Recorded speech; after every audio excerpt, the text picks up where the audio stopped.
Hello and welcome to Easy Blender channel. For rendering your project, you need to add the camera first.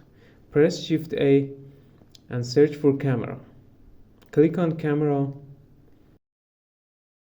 Here's our camera. Now press 0 to go to camera view. Shift backtick.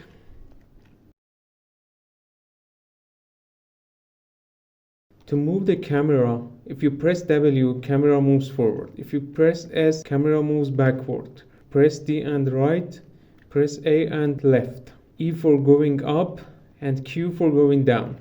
Shift for faster movement and Alt for slower movement. For precise movements, we need to add keyframe to our camera.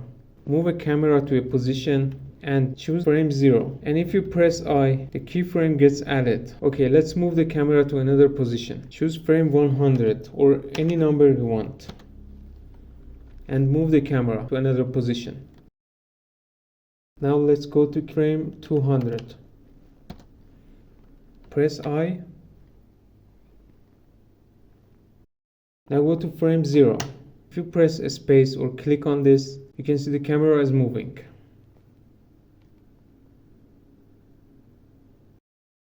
Let's go to render. As you can see, we have 3 render engines. Eevee is a real-time engine for fast and good results, and the Workbench is optimized for modeling and not good for final results, and the Cycle is for super real-time rendering with ray tracing. Eevee is the best for animation and videos. We have some settings here. I will explain this to you in the next videos. We want to render with default settings.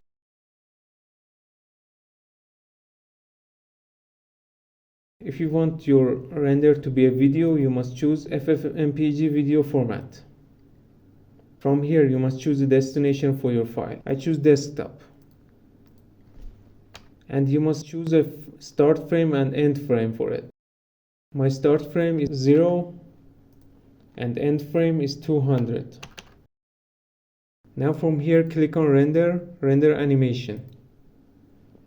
And video starts to render. Close the render window and go to desktop. Here's our file. Let's open it.